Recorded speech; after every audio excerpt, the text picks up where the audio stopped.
Las leyes del infierno. Ensayo sobre la condenación eterna y la sociedad que mora en el Averno. José Antonio Fortea.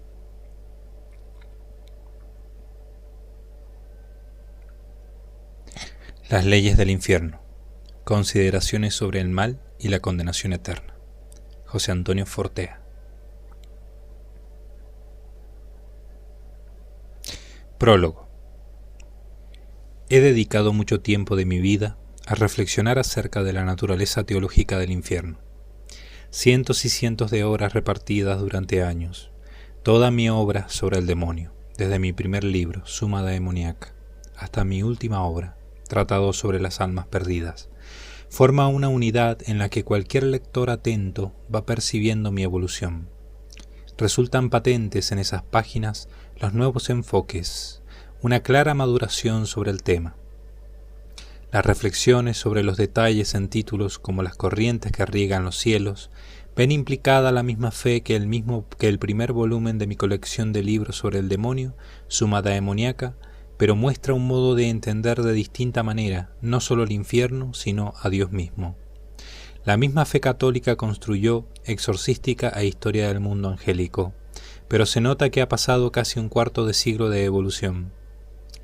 Sigo creyendo en el mismo Dios que cuando entré en el seminario con 17 años, pero mi comprensión acerca del omnipotente ha cambiado.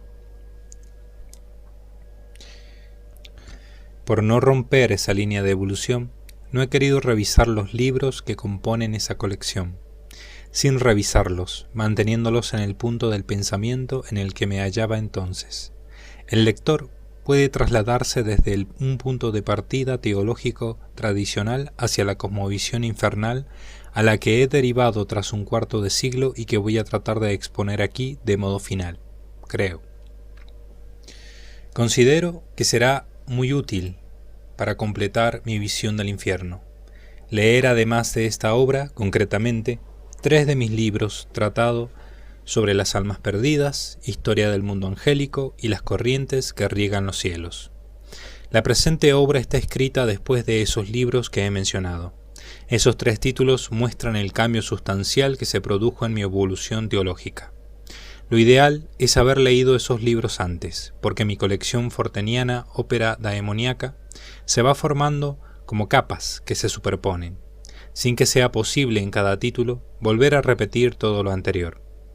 Aún así, el que lea primero esta presente obra encontrará que tiene sentido pleno en sí misma, pudiendo completar después los espacios semioscuros en los libros que he mencionado.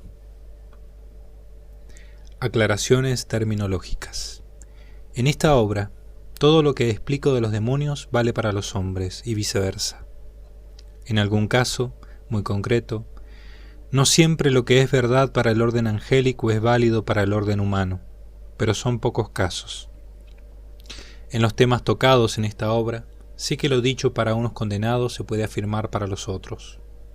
Otra aclaración previa que debo hacer es que las palabras infierno, averno, tártaro y hades son usadas aquí como sinónimos, sin ningún matiz especial entre ellas. Como las voy a usar con frecuencia, resulta interesante dar una noticia del origen de cada una. La palabra Hades era el nombre que los griegos daban a la región subterránea y oscura donde habitaban, penando las almas. Hades era el dios del inframundo. La región que era su dominio era el reino de Hades. La palabra tártaro, para referirse al infierno, también es bíblica. Aparece en la segunda carta de Pedro, capítulo 2, versículo 4. Tartaroo era el nombre que los griegos dieron a la región más profunda del Hades. Con el tiempo pasó a significar simplemente infierno. Aquí se usa como sinónimo de Hades. Averno es un nombre extrabíblico. Así llamaban los romanos al cráter cerca de Cuma, cerca de Nápoles, que según la Eneida era la entrada al Hades. Infierno viene de inferis. Inferis es un adjetivo que se refiere a lugares inferiores. Aclaro, desde el principio, que uso esta palabra para significar la condenación eterna de hombres o demonios, aquella que ni tiene ni puede tener fin. La condenación sería algo personal. El infierno sería la suma de todos los condenados. La palabra diablo la escribo con mayúscula para significar que la uso en sentido bíblico, es decir, como sinónimo de Satán, y por tanto como nombre propio, a diferencia de la palabra genérica demonio, que la uso en singular y plural. También uso como sinónimos de diablo los nombres de las escrituras, tales como Belial o Belcebú, así como el extrabíblico de Lucifer. Podríamos discutir largamente si Belial o Belcebú son nombres propios de demonios concretos, pero yo los uso como sinónimos de Satán, a diferencia de otros nombres como Abadón, Asmodeo, etc., que sí que corresponden a demonios distintos de Satanás. Al referirme a los espíritus angélicos antes de la caída, los llamaré glorias, basándome en las palabras del apóstol Judas Tadeo, que afirma: algunos insultan a las glorias. Judas capítulo 1, versículo 8, refiriéndose a los que insultaban a los ángeles caídos. Ese versículo es oscuro, pero la interpretación más probable es que alguna secta, quizá de tipo gnóstico, creía honrar a Dios insultando a los demonios.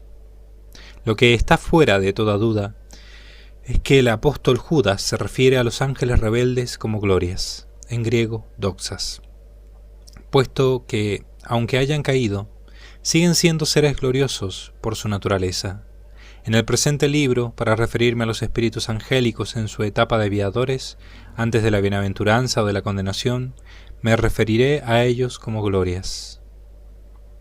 Creo que puede ser interesante ofrecer un esquema lexicológico como orientación para toda la obra.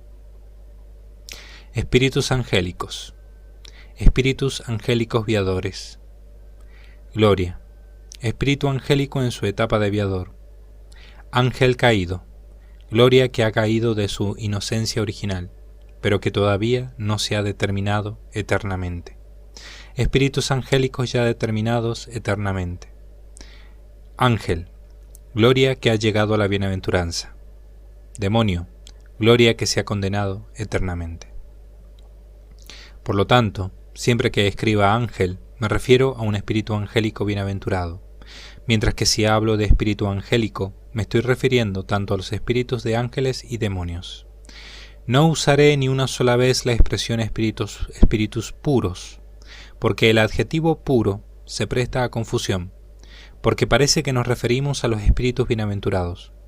Pero, para no cambiar toda la terminología, seguiré usando esos términos según la tradición. La palabra réprobo se aplica tanto a glorias como a almas condenadas. Réprobo es el que ha sido rechazado tras la prueba. Ahora bien, en orden a la economía de palabras, muchas veces hablaré de los demonios y los réprobos, para no tener siempre que escribir demonios y almas reprobadas. Como ya he dicho antes, prácticamente siempre, lo que se diga de un alma réproba valdrá para un demonio. Cuando hablo de ángeles rebeldes o ángeles caídos, no estoy dando por supuesto que son demonios. Algunos de esos rebeldes, algunos de esos caídos en su etapa de viadores, pudieron volver a Dios. Para que ningún lector se desoriente, cuando hablo en mis páginas de Padre Celestial, me estoy refiriendo al Dios Uno, que es Padre de todas las criaturas y que habita en los cielos. Si me quiero referir a la primera persona de la Santísima Trinidad, escribiré Dios Padre. Pero para facilitar la lectura a los lectores, en ese segundo caso, escribiré ambas palabras unidas por un guión. Dios Padre. La palabra eterno, tanto en español como en inglés, como en latín, tiene dos significados. 1. Que no tiene principio ni fin. 2. Perpetuo, sin fin. Dado que esa palabra significa las dos cosas, y así ha sido usada en todos los tratados de teología, sería inútil que yo intentara redefinir una palabra viva. Así que, cuando quiera precisar su sentido, usaré términos tales como eterno presente en unos casos, o usaré la palabra perpetuo en otros casos. Sobre la distribución de temas. Hay divisiones en el texto, pero esta obra está compuesta como una larga explicación unitaria que vuelve una y otra vez sobre el mismo tema. Un largo discurrir teológico que da vueltas y más vueltas al campo de la condenación. Esa es la razón por la que más que títulos lo que he colocado son indicaciones temáticas. Por eso la tipografía de esos títulos no son muy grandes y están situadas a la derecha del cuerpo del texto. Con ello he querido expresar que son más bien anotaciones orientativas escritas al lado del texto. Las divisiones que puedan marcar esas indicaciones son secciones de un discurso unitario, no capítulos con temáticas verdaderamente distintas. Para que esta obra no formara un bloque de razonamiento sin divisiones, me pareció adecuado incluir no solo esas anotaciones orientativas, sino también incluir títulos más grandes que supusieran un descanso visual en medio de un texto sin fin. Pero no tienen otra finalidad que el ser mojones en medio de un camino. Esta obra no está dividida en capítulos, solo podemos hablar de unas ciertas secciones, orientándonos con las mencionadas anotaciones. He escrito este texto con continuas interrupciones a causa de mis trabajos sacerdotales. He escrito y retomado lo escrito, una y otra vez, reescribiendo encima. Me perdonará el lector si algunas veces torno y retorno sobre temas ya tocados. También me perdonará si el libro se presenta como una reflexión lineal que continúa y continúa, más que como disposición jerárquica de temas. El libro, en definitiva, es una larga reflexión acerca del infierno, reflexión que forma un fluir continuo que da vueltas y más vueltas alrededor de los temas esenciales, pero de cuyas espirales surgen ramificaciones que son las cuestiones de detalle, y es en los detalles donde se pinta el gran cuadro que conforma esta visión del infierno. La prolija lista de detalles sobre el infierno aparece intercalada con varias visiones infernales, ficticias, que son como grandes frescos pintados en la pared de un templo. Pintar con palabras en las amplias paredes del interior de este libro ha sido un placer para mí, porque en esos frescos los razonamientos abstractos se tornaban concreción de un ser viviente. Entender a Dios para entender el infierno. Esta obra mía comienza reflexionando sobre la vida trinitaria en el seno de Dios. No se trata de un añadido a esta obra sobre el infierno. Escribiendo este libro he entendido, todavía más, que la condenación eterna se comprende de un modo más pleno, profundizando en la vida trinitaria del Creador. Al ir describiendo el misterio de la Santísima Trinidad, he colocado algunos comentarios sobre el infierno en notas a pie de página.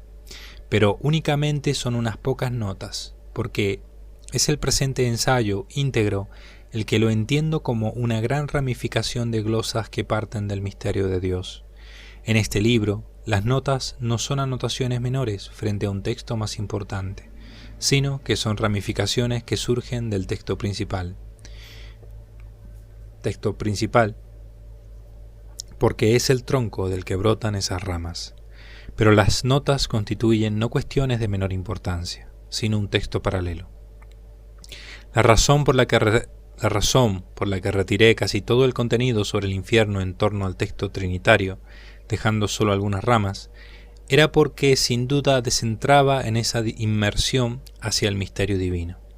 Es mejor leer el texto entero sin interrupciones, y después, en una segunda lectura, leer las notas y la parte del texto al que proviene. Así que en el comienzo de esta obra, unas notas las podé y otras las arranqué para plantarlas en el texto del resto del libro. Solo unas cuantas notas fueron dejadas para que se mostrara la conexión entre el misterio del bien supremo y el misterio del infierno. Pero podría haber multiplicado sin fin esas anotaciones. Este entero ensayo sobre el infierno es esa larga glosa, una glosa infernal al bien supremo.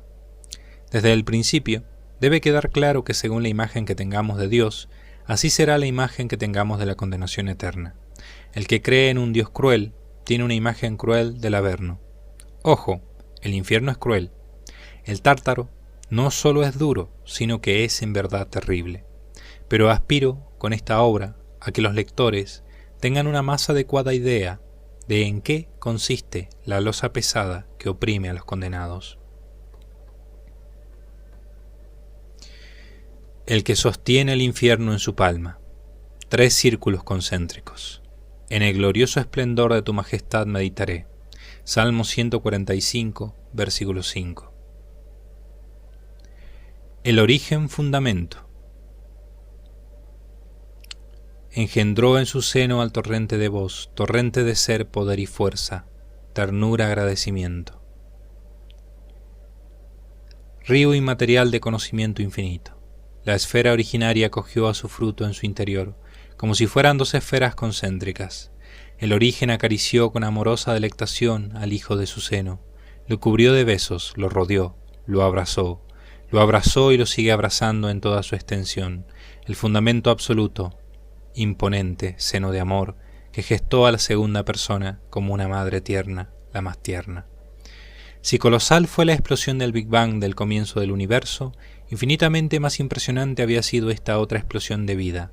Si el Big Bang fue una explosión hacia afuera del engendramiento del Hijo, será una explosión de vida hacia adentro. Y el Hijo no quiere salir de ese seno amoroso.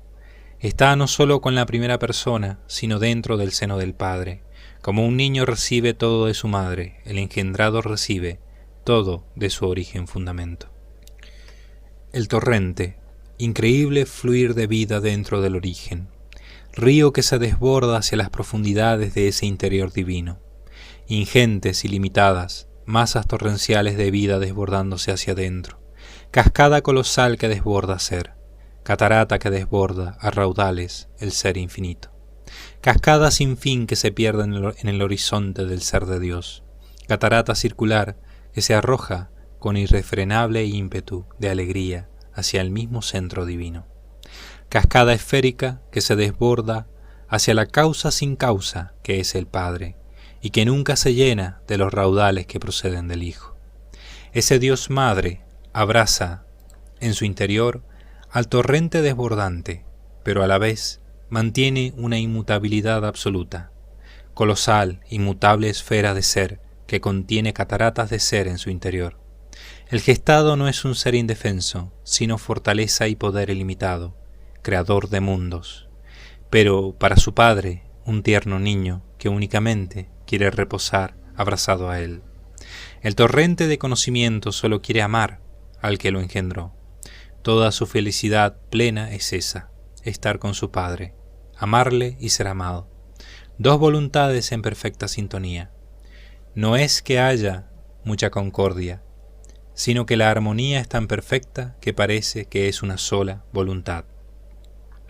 De ese amor surgió el hálito divino, aliento santo, lleno de calor, pletórico de vida, suave como el aliento de las flores, pero poderoso hacedor de universos. Esta expiración es la tercera esfera concéntrica. El Hijo surgió en el seno del Padre, el hálito surgió en el interior del Hijo. El torrente acaricia amorosamente al aliento surgido en su seno. El Hijo es explosión de vida en el seno del Padre.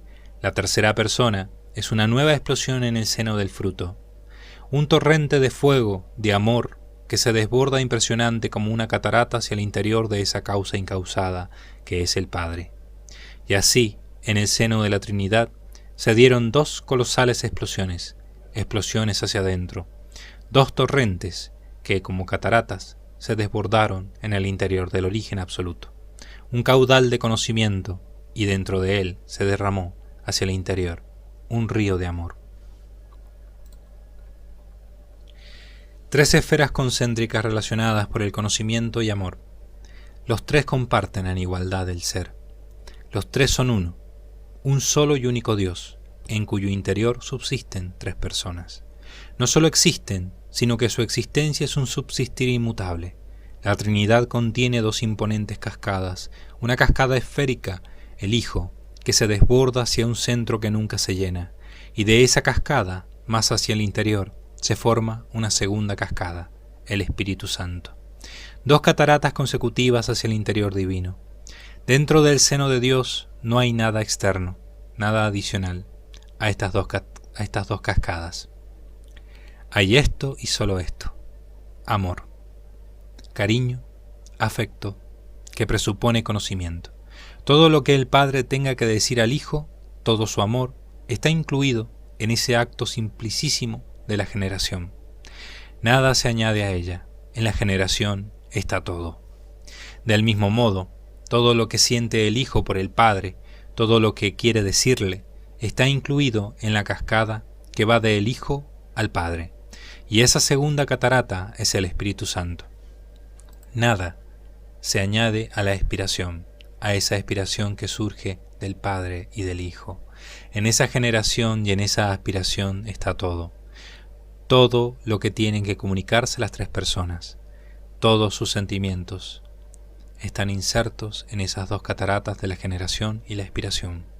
El hecho de ser generado causa un amor tan grande, en realidad infinito, hacia el Padre, que es lo que provoca esa catarata, que unida a la reacción de amor del Padre hacia su fruto, es lo que suscita la aparición de la tercera persona.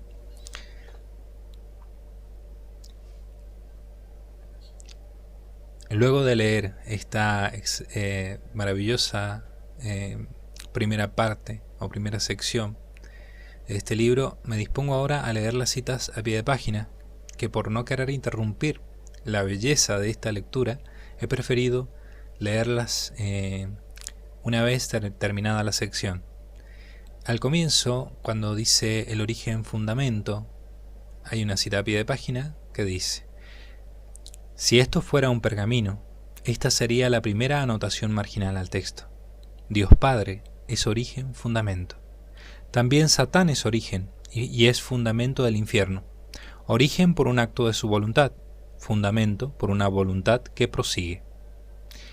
Luego, la siguiente cita a pie de página es sobre la palabra fuerza, que dice: de Satanás surgió, como un río, un torrente furioso de rebeldes. El poder de todos ellos juntos es tan débil, nada al lado de la mano de Dios. Su fuerza es debilidad. La siguiente cita es sobre la palabra agradecimiento, que dice: los simulacros diabólicos de ternura y agradecimiento se basan en la falsedad, porque todo se desajustó, todo se salió de su sitio, la naturaleza angélica se contaminó. Los agradecimientos, entre comillas, de Satanás no son más que otra forma que adopta su mentira. La siguiente cita es sobre la palabra infinito. En este caso, continuando la frase conocimiento infinito. La cita dice: el conocimiento fue dañado, tuvieron mala conciencia al dañarlo. No fue un error involuntario, ahora sufren sus consecuencias. La siguiente cita es en la palabra amoroso, de la frase: y el Hijo no quiere salir de ese seno amoroso. Y dice: la explosión de odio que fue el infierno supuso todo lo contrario, un deseo de salir afuera, una ansia de independencia. Fue la claustrofobia del amor, el grito que clama: no quiero seguir rodeado de amor. El amor que se siente como un abrazo que estrangula. Lucifer, hijo de Dios, fue lo contrario que el Hijo de Dios.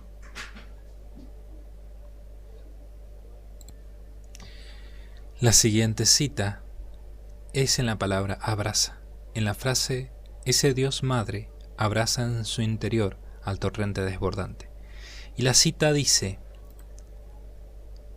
arañar frente a abrazar, el espíritu que genera, espiritualmente hablando, garras para intentar arañar a otro espíritu, un espíritu que desea penetrar en el otro para generarle daño.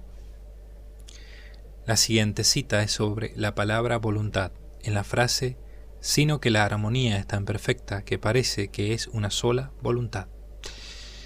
La cita dice: Dios y el infierno, dos seres, el ser y el ser. En una el ser está en mayúscula y en la otra el ser en minúscula. En coexistencia, por el mantenimiento de dos voluntades, la voluntad en mayúscula y la voluntad en minúscula. Las dos voluntades coexisten, los dos seres coexisten. Sí, las raíces de la existencia del infierno se hunden en el ser infinito. La siguiente cita está sobre la palabra vida. En la frase: de ese amor surgió el hálito divino, aliento santo, lleno de calor, pletórico de vida. Y la cita dice: el Espíritu Santo es vida, y vida en felicidad. fruto que surge de dos voluntades, la del fundamento origen y la del torrente de conocimiento. El Averno también es vida, aunque sea vida en el sufrimiento. También surge de dos voluntades, la divina y la del libre albedrío de cada condenado. El Espíritu Santo es fruto, también el Averno es fruto de dos voluntades. En el seno de Dios Padre surge un fruto eterno, hacia afuera del seno de Dios surge este otro fruto oscuro que también es eterno. La siguiente cita es sobre la palabra amor, de la frase un río de amor, y dice: ¿podemos imaginar que en medio de esta pureza surja el infierno? He dicho, y entre comillas, en medio de esta pureza, porque es de esta inmaculada blancura de donde saldría hacia afuera la existencia de cientos de miles, millones de seres sufrientes. Este lugar hórrido no está en su seno, pero sale de su seno.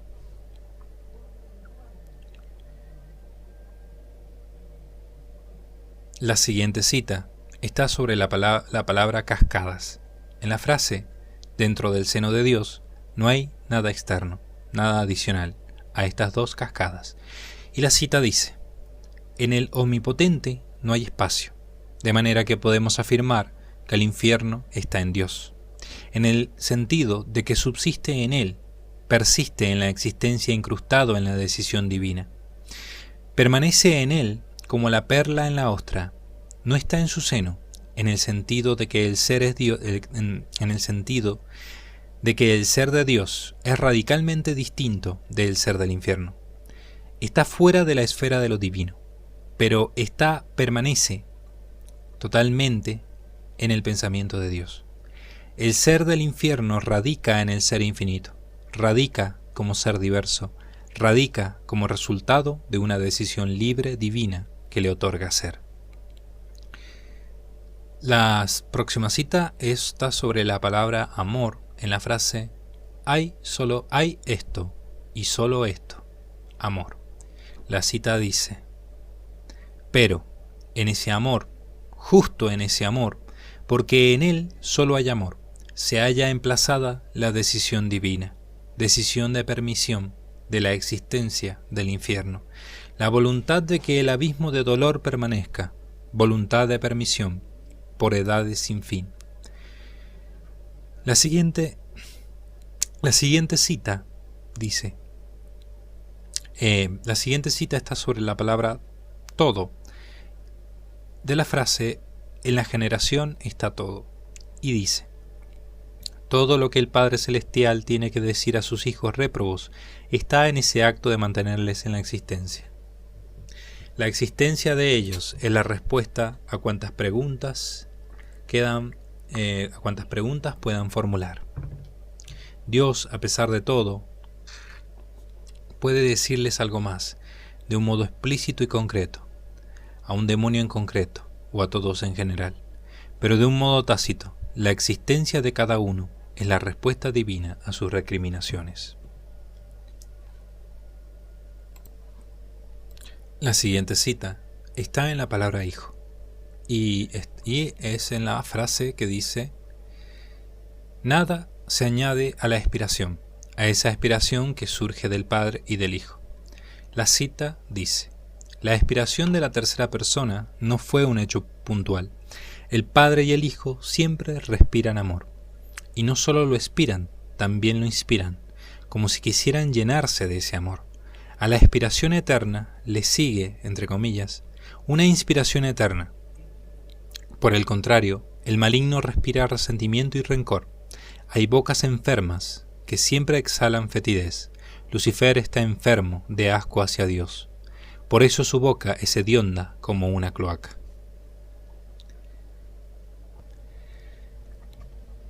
Y ahora continúo con la lectura normal del texto.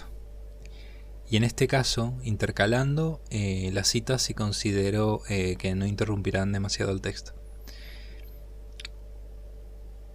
La explicación del poema.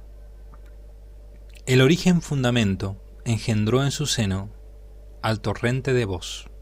Cita a pie de página.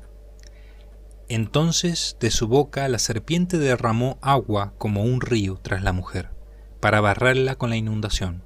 Apocalipsis capítulo 12, versículo 15. De la boca del dragón salen errores que inficcionen a la sociedad. Todo tipo de errores que nutrirán las herejías, calumnias sutiles enfoques que sirvan a sus propósitos. Frente al logos, su discurso que siembra la duda, que siembra la división. Frente al logos, el río de inmundicia. El río que surge de la boca satánica es un río, no un arroyuelo. Diablo pequeño, odio grande. ¿Cómo de grande? Contempla el incansable río bimilenario que recorre la llanura que 80 generaciones moraron desde que se levantó el signo del Hijo del Hombre. Y ahora continúo la lectura del texto. Pensad en una madre que siente cómo va creciendo el hijo, día a día, en su vientre, y lo acaricia, y lo ama, y le habla susurrándole palabras arrulladoras de ternura maternal. Pues bien, Dios tuvo esos sentimientos. Cierto que el acto por el que Dios Padre engendró a Dios Hijo no duró varios meses como ocurre en el cuerpo de una madre, pero hay que presenciar lo que son esos 9 meses para así entender algunos aspectos de lo que fue la gestación de la palabra. Fue un acto lleno de cariño y afecto que se puede desdibujar en nuestras mentes al afirmar que no hubo tiempo en ese hecho. Hay que volver los ojos a la gestación de un hijo carnal, que es un hijo de Dios, en el seno de una madre humana para entender este engendramiento divino. No hubo fases en el engendramiento de la palabra, pero hay que mirar a la gestación de un niño para entender algo de este engendramiento del Hijo, si no queremos inconscientemente reducirlo a un frío hecho puntual. En ese sentido lato se puede hablar de gestación de la palabra, no porque se requieran fases, sino porque es necesario unir el amor y ternura de una gestación al suceso que tuvo, tendrá lugar en un eterno presente. No hubo tiempo en esa gestación, no se dio un proceso con etapas, pero tampoco podemos afirmar con propiedad de que se trató de un hecho instantáneo, pues ni fue prolongado en el tiempo ni fue instantáneo. Fue un acto sin fin ni principio, en una perfecta e inacabable inmutabilidad temporal. La palabra instantáneo puede inducir a pensar en un hecho puntual, en algo brevísimo, mientras que el presente divino es lo más duradero que existe. El engendramiento del fruto no ocurrió en un instante, ni siquiera en el más breve de los instantes. Se halla enteramente fuera del tiempo y del ego. El ahora de Dios, entre comillas, por otra parte, es más duradero que cualquier otra cosa. Existe desde antes de que apareciera el ahora del universo angélico y el otro ahora del cosmos material. El engendramiento del Hijo no fue, por tanto, ni un hecho puntual, ni un hecho que requiriese de un proceso temporal. Fue un suceso dentro de un ahora inmutable, entre comillas, que no conoce ni el antes ni el después. Nada se le puede comparar en brevedad, no requirió nada de tiempo. Incluso el punctum de tiempo es demasiado largo. Nada se le puede comparar en duración, es un suceso completamente duradero, desde siempre y para siempre. Cita a pie de página. Al hablar de la segunda persona, se escoge un término que indique la menor temporalidad posible. Al hablar del lago de fuego, se escoge la expresión más larga. Por los siglos de los siglos. El tiempo como peso existencial, el tiempo como martilleo incesante de días y años, la existencia como yunque donde golpea el tiempo, el eterno presente del Señor que mantiene en su puño cerrado una burbuja de temporalidad doliente sin fin. El que el engendramiento no se alargase en el tiempo no significa que por ello tuvo el Padre menos amor que el que una madre siente al comprobar que su fruto crece dentro de sí durante 9 meses. En este caso, hay que insistir en el dentro de sí, entre comillas. De los muchos conceptos que Dios mismo pudo haber escogido para expresar esta realidad de la segunda persona, escogió el término palabra. Pero se trata de una palabra que es eternamente pronunciada. Por eso nos la podemos imaginar como un torrente, como una corriente continua que no cesa. El concepto palabra puede parecer impersonal, como si estuviésemos hablando de una cosa, pero también lo es el concepto río. Si Dios deseaba comunicarnos qué es esta realidad con términos humanos, había que escoger un concepto que indicase filiación, pero que también indicase ese fluir eternamente desde el origen. El término hijo es muy adecuado para expresar esta relación, pero un hijo humano, al salir de su madre, se independiza. Cita a pie de página. El demonio es todo lo independiente que puede ser una criatura. No puede haber más independencia. Hay grados dentro del infierno, pero entre el ser en mayúscula y el ser en minúscula, no cabe más alejamiento esencial del que hay en el Averno. Retomo la lectura. Tiene su propia vida, es decir, sale de la madre y la vida continúa sin ella. El término río expresa esa relación constante, expresa la unión entre la fuente y lo que surge de ella, pero es un término no personal. La realidad de la relación del hijo respecto al padre es la de hijo y la de río. Las dos relaciones simultáneamente. Es un hijo que sigue recibiendo todo su ser del padre. Sale del padre, pero no sale como un ser independiente. Ese salir es un surgir en el que siguen siendo uno. Dios, en sus sagradas escrituras, podía haber preferido el concepto río al de palabra, al escribir el prólogo de San Juan, pero la palabra río expresa demasiada independencia respecto a su origen y no expresa conocimiento. El río, a 100 kilómetros de distancia de su origen, no deja tan clara esa unión respecto a su origen. Por eso Dios, en mi opinión, escogió un término que expresara de modo máximo la total y absoluta dependencia respecto del Padre. La palabra. En la palabra sí que hay un nexo inmediato. Fijémonos en las diferencias que hay entre los binomios fuente-río y entre boca-palabra. Esos matices del segundo binomio fueron los que quiso acentuar Dios uno al hablar de su vida interna. Es cierto que en un primer momento, y no de forma equivocada, puede parecer que se contrapone la fortaleza y solidez de un origen inmutable a algo tan etéreo como el concepto logos, entre comillas, palabra pronunciada. Esa impresión es algo íncito en los términos escogidos. Dios quería resaltar la dependencia, no simplemente una gran dependencia, sino una total dependencia. Cita a pie de página. La dependencia del Averno respecto a Dios no es menor que la del Logos respecto al fundamento. Retomo la lectura. Otra razón para escoger el concepto palabra es que Dios no quería que imagináramos a la Santísima Trinidad como a 3 dioses sentados en 3 tronos, 3 seres poderosos, 3 seres independientes. Aunque compartieran un origen, los términos están sabiamente usados en el Evangelio. La unión, relación, dependencia, fluir. Hago una pequeña aclaración, la hago yo. Fortea aquí pone estas palabras y en varios momentos también con guiones. Unión, guión, relación, guión, dependencia, guión y fluir. Yo interpreto que se refiere justamente a una unión, a una unidad.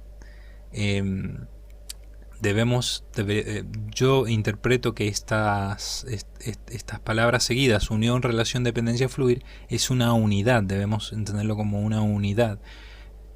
Y ahora retomo la lectura. La unión, relación, dependencia, fluir que existe entre una palabra y la boca es la que ilumina la relación entre la primera y la segunda persona. Una palabra por sí misma no tiene nada, todo lo recibe de la boca y únicamente mientras lo recibe. Si la boca se cierra, la palabra cesa. El Hijo lo ha recibido todo del Padre y lo sigue recibiendo. Por otra parte, no lo olvidemos, la palabra tiene todo el poder de la primera persona. Puede abrir el mar rojo, crear universos, enviar fuego desde el cielo, hacer surgir tribus y naciones, erigir las columnas de la tierra, hacer un hueco a los océanos. Del mismo modo que la palabra de un rey humano es su poder, la palabra que sale de la boca de Dios es expresión de su poder. En Dios no es que la palabra obre y el Padre contemple. Se da una unión perfecta entre la boca que pronuncia y la palabra que surge. De esta manera, vemos que, aunque se podía haber escogido a la palabra río para el Evangelio de San Juan, hubo una gran sabiduría en escoger el concepto palabra. Hay mucha más unión, mucha más dependencia que en el otro binomio, pero recordemos que se trata de una palabra constante, como un torrente. Esa palabra afirmamos que sale de la boca del Padre, pero eso es tan lato como hablar de gestación, entre comillas, como hacía yo al principio de este escrito. El término boca del Padre, entre comillas, induce a pensar que la primera persona es más grande que la segunda.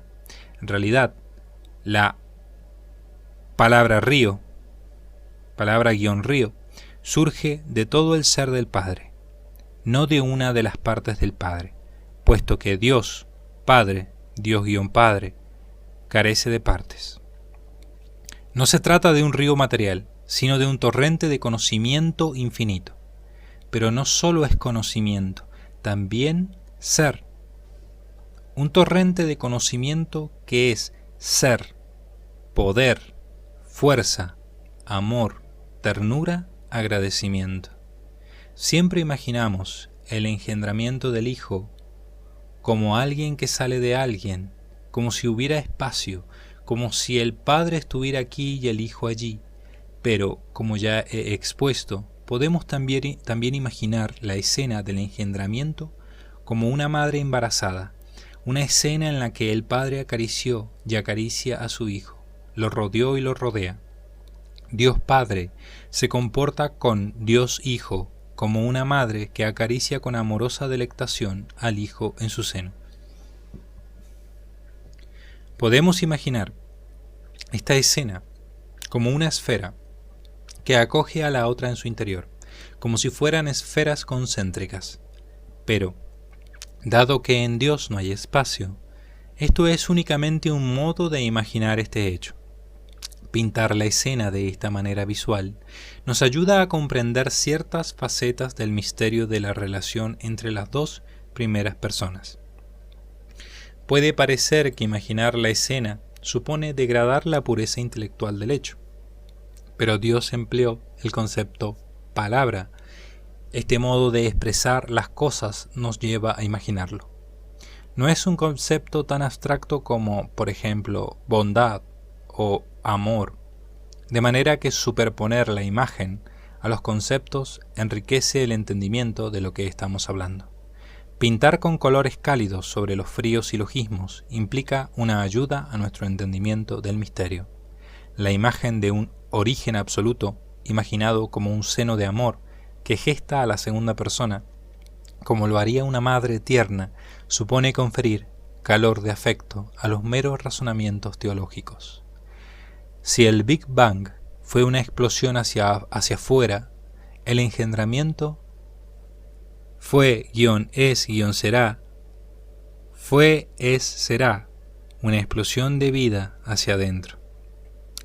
En cierto modo, el Hijo no quiere salir de ese seno amoroso. Está no solo con la primera persona, sino dentro del seno del Padre. Como un niño recibe todo de su madre, el Hijo recibe todo del origen fundamento. El torrente es un fluir de vida dentro del seno del Padre. Es un río que se desborda hacia adentro, en el seno divino, una explosión de vida hacia adentro. Podemos imaginarlo como ingentes, ilimitadas masas torrenciales de vida desbordándose hacia adentro. Podemos visualizarlo como una cascada colosal que desborda ser infinito a raudales. Una cascada sin fin que se pierde en el horizonte. También podemos imaginar el hecho como una cascada circular que salta de alegría hacia el mismo centro de Dios. O también como una cascada esférica que se desborda hacia un centro que nunca se llena. ¿Hasta qué punto es grande este desbordamiento de vida hacia el interior de su seno? ¿Hasta qué punto es inmenso el origen fundamento madre? Únicamente tenemos este universo material para hacernos una idea acerca de la grandeza de Dios. Cita a pie de página.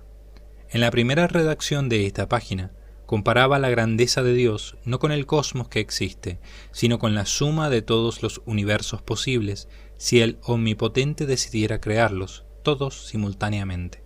Pero el asunto tenía tantas implicaciones que decidí tratar el tema en el apéndice de esta obra, bajo el título El océano de lo posible. El cosmos nos permite forjarnos, aquí retomo la lectura, el cosmos nos permite forjarnos solo una pobre idea de él, porque en sus dimensiones, variedad y perfección resulta una obra magistral. Una obra perfecta para hacernos una idea de un ser perfecto. Podemos hablar del ser absolutamente perfecto, pero recordemos que la más pequeña de las criaturas, tal como salió de las manos de Dios, también es perfecta. Dios es perfecto y una flor es perfecta. Uno es perfecto en su ser, la otra es perfecta en su ser. Aquí, ser en mayúscula. Uno es perfecto en su ser en mayúscula y la otra es perfecta en su ser en minúscula. Contemplar la inmensidad del cosmos nos lleva a hacernos una pobre idea acerca de la grandeza de Dios. Recordemos la longitud del universo de un extremo al otro, para entender la grandeza divina cuando hablamos de un Dios Madre gestando a su fruto infinito. Pero al hablar de la grandeza de la esfera divina, no estamos hablando de una esfera muy grande en sentido espacial, estamos hablando de grande en sentido ontológico. Cuando antes he hablado de ingentes cataratas de ser, colosales, en realidad son comparaciones, porque en sentido espacial, Dios no es grande ni pequeño, simplemente no ocupa ningún espacio. El concepto de grandeza, al hablar de Dios, se afirma en relación a nuestra magnitud ontológica. Solo en relación a algo podemos hablar de grande, pequeño, más grande, más pequeño. La catarata, como se aprecia, resulta grandiosa. Visto así, la locura del infierno al rebelarse contra la deidad es pura insensatez. El infierno no está en el seno de Dios en el sentido de que no comparte su mismo ser divino, sino que sólo participa parcialmente de ese ser. En ese sentido está fuera de la esfera, campo, ámbito de lo divino. Ahora bien, dejando aparte ese hecho ontológico, el infierno no está más afuera de Dios de lo que está el Hijo respecto del Padre.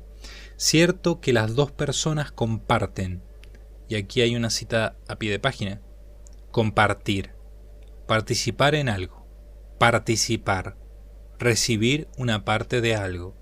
Esa es la definición del diccionario de la Real Academia.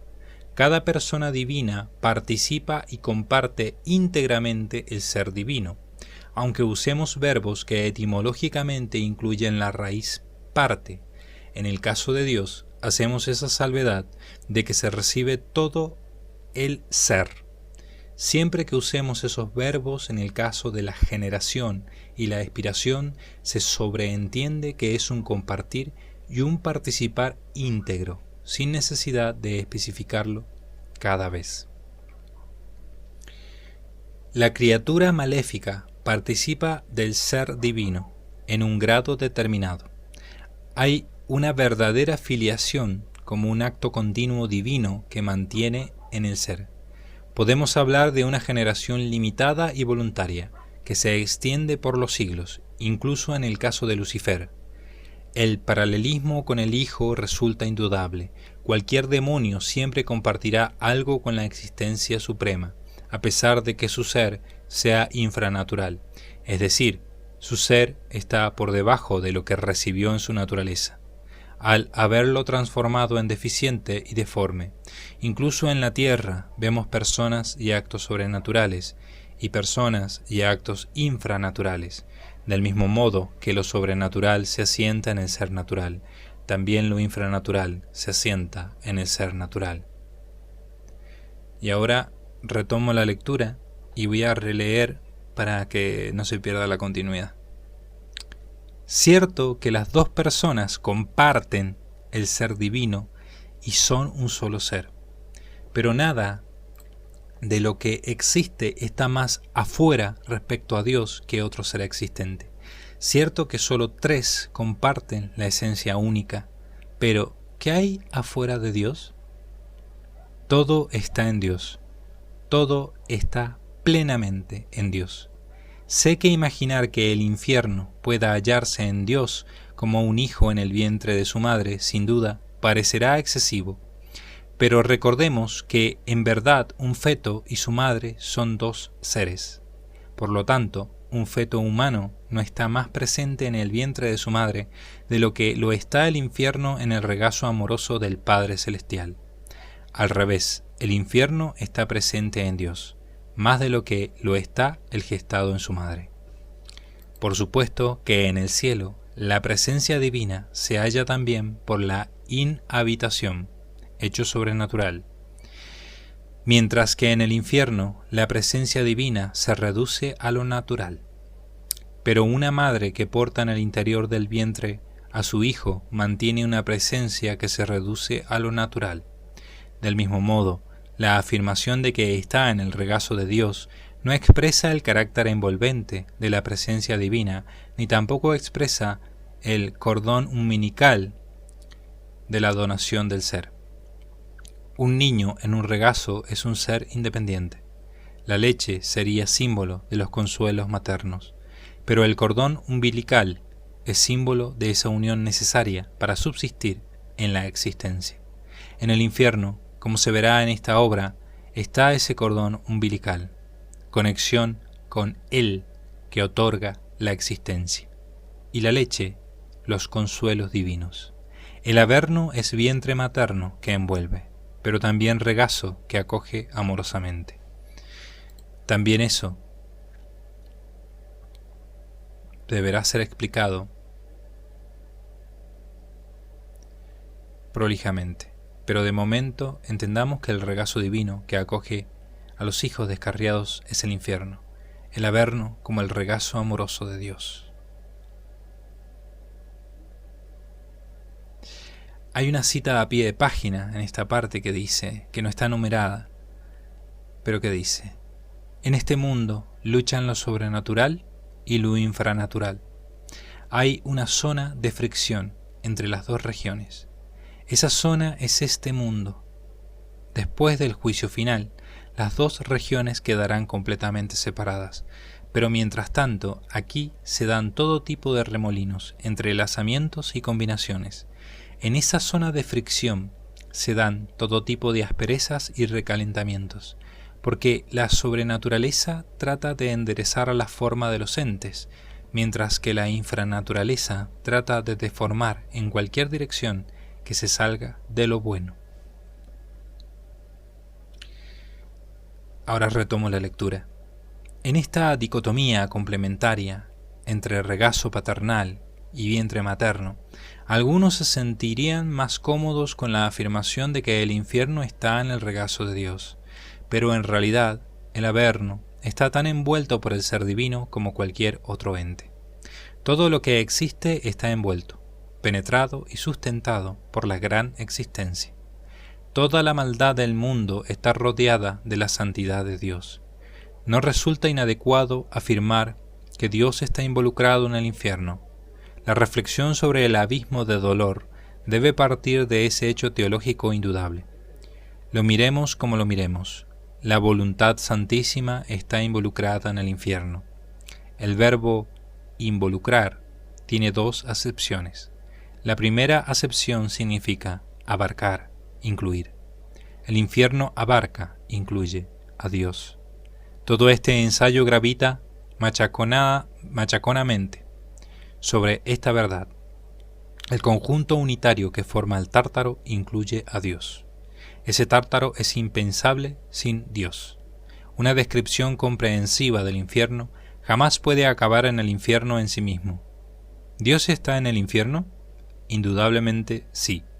Lo está tanto metafísicamente como con su corazón. La santidad de Dios recorre el infierno, lo quieran reconocer o no sus moradores. También en el Hades se cumple este versículo. Y el hálito de Dios se cernía sobre la faz de las aguas. Génesis capítulo 1, versículo 2. La segunda acepción de involucrar significa ingerir en los discursos o escritos cuestiones o asuntos extraños al principal objeto de ellos. Nada más extraño a la maldad infernal que la bondad divina.